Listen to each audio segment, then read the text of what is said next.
দ্বন্দ্ব সমাস উভয় পদ প্রধান। পরপদ প্রধান কতদি। কতদি মানে হচ্ছে ক মানে কর্মধারায়, ত মানে তৎপুরুষ, আর দি মানে হচ্ছে দ্বিগু।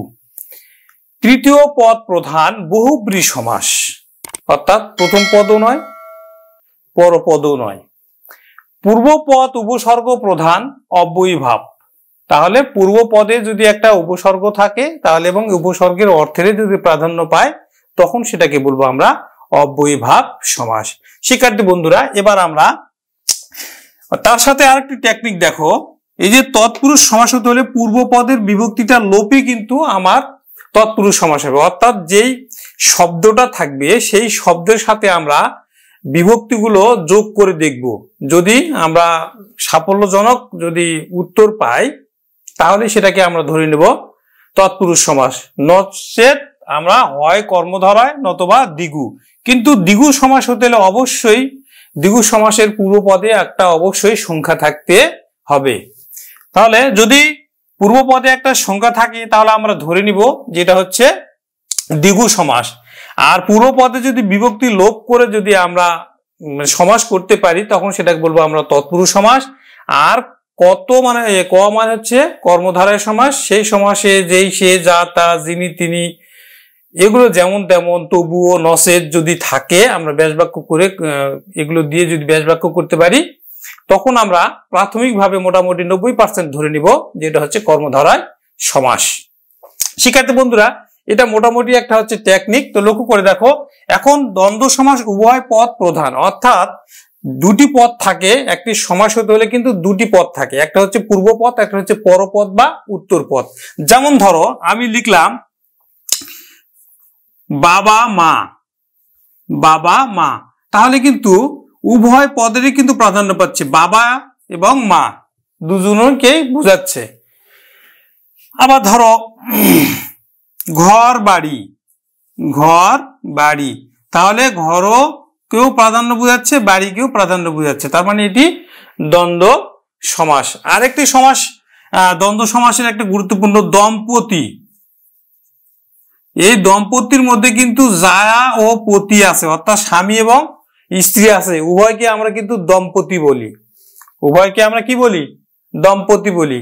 স্বামী এবং স্ত্রীকে একসাথে কিন্তু দেখো বোঝা যাচ্ছে না দুটি পদ আছে, কিন্তু আসলে এর মধ্যে দুটি পদ আছে, একটা হলো জায়া আর একটা হলো পতি।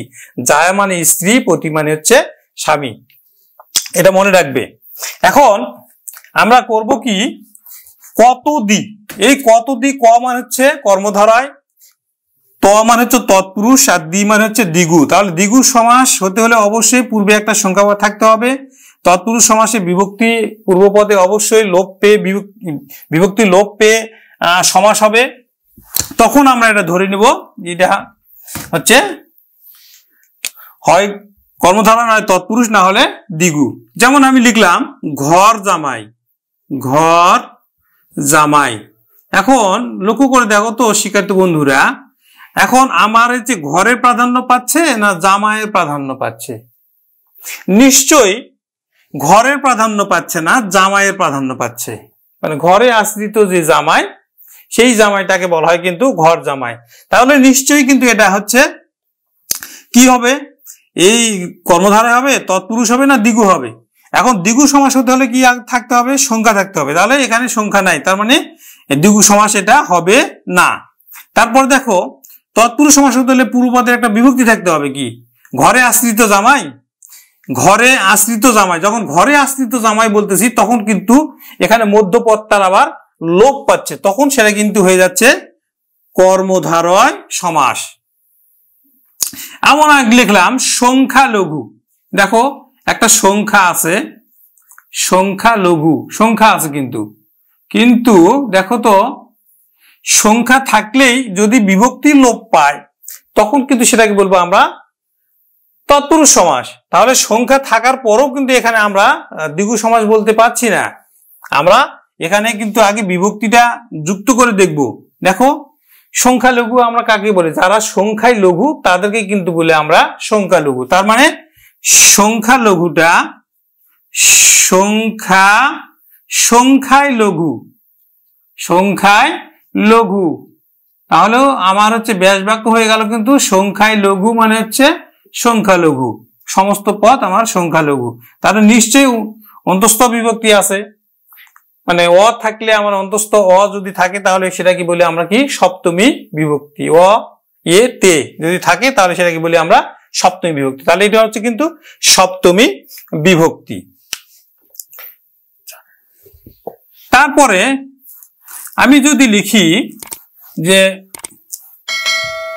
বিনা পানি, লিখলাম আমি বিনা পানি, বিনা পানি। শিক্ষার্থী বন্ধুরা লক্ষ্য করে দেখো, এই বিনা মানে কিন্তু হচ্ছে দুটা পদ আছে। বিনা মানে হচ্ছে কিন্তু বাদ্যযন্ত্র, আর এই পানি মানে হচ্ছে কিন্তু হাত। এই পানি মানে হচ্ছে হাত। তাহলে কি বাদ্যযন্ত্র হাতে, বাদ্যযন্ত্র হাতে। তাহলে কি দেখো তো, লক্ষ্য করে দেখো তো, এখানে কিন্তু এই যে উভয় পদ প্রধান হলে দ্বন্দ্ব হবে, এখানে কিন্তু বিনা আর পানি, এটা কি দ্বন্দ্ব সমাস হচ্ছে না? বিনাকেও বোঝাচ্ছে না, পানিকেও বোঝাচ্ছে না। যখন এই যে পরপদ প্রধান হবে, এখন দেখো বিনা এবং পানি দুটাকে যখন বুঝাচ্ছে না, যখন দুটাকে বুঝাবে না, তখন আমরা ধরে নেব তৃতীয় পদ হবে। এই তৃতীয় যখন পদ হবে তখন সেটা কিন্তু হবে বহুব্রী সমাস। অর্থাৎ বিনা পানিতে যার, বিনা পানি অর্থাৎ মা সরস্বতীর কথা বলা হচ্ছে, কিন্তু মা সরস্বতীর হাতে কিন্তু এই বিনা পানি বাদ্যযন্ত্রটা থাকে, এই জন্য বলা হয় কিন্তু বিনা পানি। এই বিনা পানি মানে সরস্বতী। দেখো পূর্বপদও প্রাধান্য পাচ্ছে না, পরপদও প্রাধান্য পাচ্ছে না, অন্য কিছু বোঝাচ্ছে, সরস্বতীকে বোঝাচ্ছে। এই জন্য কিন্তু এই বিনা পানিটা কিন্তু কি সমাস হবে? বহুব্রী সমাস হবে। বিনা পানিটা বহুব্রী সমাস হবে। এখন আরেকটি জিনিস লক্ষ্য করে দেখো, যে সংখ্যা থাকলে যে দ্বিগু সমাস হবে তাও কিন্তু নয়। যেমন দেখো পঞ্চনদ, আমি লিখলাম পঞ্চনদ। এই দেখো পঞ্চনদটা কার প্রাধান্য পাচ্ছে? প্রাধান্য পাচ্ছে নাকি নদের প্রাধান্য পাচ্ছে? তাহলে নিশ্চয়ই এই নদের প্রাধান্য পাচ্ছে, নদের প্রাধান্য পাচ্ছে। আবার যদি আমি লিখি পঞ্চানন,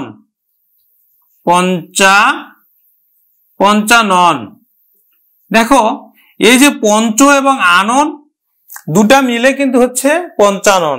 তাহলে পঞ্চনদের সমাহার,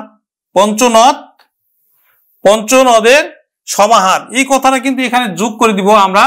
দ্বিগু পূর্বপদের সংখ্যা প্লাস কিন্তু শেষে কি থাকবে? ব্যাস বাক্যের শেষে কিন্তু সমাহার থাকবে, সমাহার। ব্যাস বাক্যের শেষে থাকবে কি? সমাহার। তখন আমরা নির্দ্বিধায় এখানে লিখব যে পরপদের প্রাধান্য, পূর্বে একটা সংখ্যা, তারপরে সমাহার যখনই থাকবে তখনই কিন্তু আমার দ্বিগু সমাস হবে। তাহলে পঞ্চনদটা অবশ্যই পঞ্চনদের সমাহার, দ্বিগু সমাস। কিন্তু পঞ্চানন, পঞ্চ আনন যার, অর্থাৎ পাঁচটা মুখ যার, পঞ্চ এখানে কিন্তু ব্যাস বাক্য হবে পঞ্চ আনন যার, আনন যার হচ্ছে কিন্তু পঞ্চানন। তাহলে এই যে পঞ্চাননটা হলো, পঞ্চানন তৃতীয় পদ বোঝাচ্ছে, অর্থাৎ শিবকে বোঝানো হচ্ছে। পঞ্চ আনন যার অর্থাৎ পাঁচটা মুখ যখন থাকে তখন তাকে বলা হয় কিন্তু পঞ্চানন। কার কথা বলা হচ্ছে? শিবের কথা বলা হচ্ছে। তাহলে কিন্তু সেটি কিন্তু অবশ্যই কি হবে? বহুব্রী সমাস হবে। অবশ্যই কি হবে? বহুব্রী সমাস হবে। শিক্ষার্থী বন্ধুরা এবার দেখো পূর্বপদ উপসর্গ প্রধান, অর্থাৎ পূর্বপদ যখন উপসর্গ থাকবে, সেই উপসর্গে যখন প্রাধান্য বিস্তার করবে তখন সেটাকে বলবো কিন্তু আমরা অব্যয়ীভাব সমাস। তাহলে পূর্বে একটা কি থাকবে? উপসর্গ থাকবে। পূর্বে একটা কি থাকবে? উপসর্গ থাকবে। তো উপসর্গ আমরা জানি কি? প্র, পরা, পরি, পরিনি, অনু, বিশু, অভি, সম, আ, অব, অতি, অপি, উপ, অপ, উদ্দূর, নির, অধি, প্রতি। তাহলে এইগুলো যদি থাকে তাহলে কিন্তু আমরা ধরে নিব যেটা হচ্ছে অব্যয়ীভাব সমাস। যেমন আমি লিখলাম যে উপকূল, উপকূল। দেখো উপকূল মানে কি? সহজ করে বলি, উপজেলা লিখলাম আমি, উপজেলা, ওটা একটু জটিল মনে হবে, উপজেলা, উপজেলা। তারপরে হচ্ছে মনে করো উপসাগর। এখন দেখো এই যে উপজেলা, এখানে জেলাকে বুঝাচ্ছে না উপর প্রাধান্য পাচ্ছে? কোনটা লক্ষ্য করে দেখো তো। আমরা কিন্তু সবাই জানি যে উপজেলা মানে কিন্তু জেলা নয়, উপজেলা মানে জেলা নয়। তাহলে উপর অর্থ কি? তার মানে জেলার একটা অংশ, ক্ষুদ্র একটা অংশ। তাহলে কার প্রাধান্য পাচ্ছে? এই যে জেলার প্রাধান্য কিন্তু পাচ্ছে না, জেলার প্রাধান্য পাচ্ছে না। তার মানে কি? জেলার একটা ক্ষুদ্র অংশ, এখানে উপ ক্ষুদ্র অর্থে ব্যবহৃত হয়েছে, জেলার একটা ক্ষুদ্র অংশ। এই জন্য বলা হচ্ছে যে পূর্ব পদে উপসর্গ এবং উপসর্গের প্রাধান্য যদি থাকে বা অব্যয়ের যদি প্রাধান্য পায়, তখন তাকে বলবো কিন্তু আমরা অব্যয়ীভাব সমাস। তাহলে দেখো এখানে জেলা, জেলার কথা বলা হচ্ছে না, এখানে উপর প্রাধান্য পাচ্ছে, উপসর্গ বা অব্যয়ের প্রাধান্য পাচ্ছে, তখন কিন্তু আমরা তাকে বলবো অব্যয়ীভাব সমাস।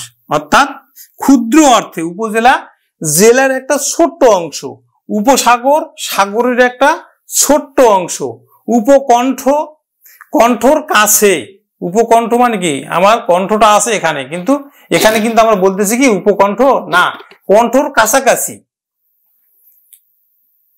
কণ্ঠর কাছাকাছি, তখন কিন্তু উপর গুরুত্বটা প্রাধান্য হচ্ছে, তখন তাকে বলবো আমরা কিন্তু অব্যয়ীভাব সমাস। এছাড়া আরো কিছু আমি হচ্ছে প্রশ্ন উদাহরণ দিই, সেগুলো একটু লক্ষ্য করে দেখো। যদি আমি বলি, তোমরা পারো কিনা দেখো, যদি আমি বলি চাল ডাল, চাল আর ডাল, শিক্ষার্থী বন্ধুরা লক্ষ্য করে দেখো তো, এই চাল আর ডাল দুটারে প্রাধান্য পাচ্ছে কিনা বা দুটা ভিন্ন জিনিস কিনা। তাহলে দেখো দুটাই কিন্তু ভিন্ন জিনিস, দেখো চাল ভিন্ন ডালও ভিন্ন, চাল ডাল।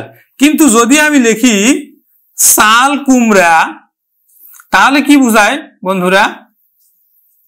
কটা জিনিস, এখানে পদ দুটা আছে, দেখো লক্ষ্য করে দেখো, পদ কিন্তু এখানেও দুটা এখানেও দুটা, কিন্তু এখানে দুটা পদেরই প্রাধান্য পাচ্ছে।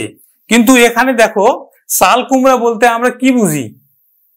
চাল একটা বুঝি আর কুমড়া একটা বুঝি? নিশ্চয়ই নয়, আমরা বুঝি কি কুমড়ার কথা বলা হচ্ছে, যেখানে যেই কুমড়াটা চালে ধরে সেই কুমড়াটার কথা কিন্তু বলা হচ্ছে। তাহলে নিশ্চয়ই এটা কিন্তু কি কর্মধারয় সমাস। আবার যদি বলি হাত ঘড়ি, হাত বুঝি না ঘড়ি বুঝি? শিক্ষার্থী বন্ধুরা, হাত বুঝি নাকি ঘড়ি বুঝি? তাহলে ঘড়ি অবশ্যই বুঝি। তাহলে যদি ঘড়ি বুঝি তাহলে কিন্তু অবশ্যই এটা কি কর্মধারয় সমাস। এখন যদি বলি আমি শতাব্দী, শতাব্দী, এখন দেখো তো এই যে এখানে শত আছে আর অব্দ আছে, তাহলে শতাব্দী শত অব্দের কি সমাহার। 100 বছরকে যখন যুক্ত করা হয় বা 100 বছর যখন পূর্ণ হয় তখন তাকে বলি আমরা কি শতাব্দী। তাহলে নিশ্চয়ই কি হবে? এটা দ্বিগু সমাস হবে। কিন্তু যদি বলি আমি দশানন, দশানন, তাহলে দেখো 10 আনন যার, অর্থাৎ যার 10টা মুখ তার কথা বলা হচ্ছে, অর্থাৎ এখানে কিন্তু রাবণের কথা বলা হচ্ছে, এখানে কিন্তু রাবণের কথা বলা হচ্ছে। যখন পূর্বপদ নয় পরপদ নয় তৃতীয় কোনো পদের কথা বলা হবে তখনই সেটা কিন্তু বহুব্রী সমাস। শিক্ষার্থী বন্ধুরা, আশা করি তোমরা যে টেকনিক গুলো আমি দিয়েছি এগুলো যদি একটু করে ফলো করো তাহলে আমার বিশ্বাস যে তোমরা খুব সহজেই সমাস নির্ণয় করতে পারবে। তো প্রিয় শিক্ষার্থী বন্ধু, পরবর্তী ক্লাসের আমন্ত্রণ জানিয়ে আজকের ক্লাস এখানে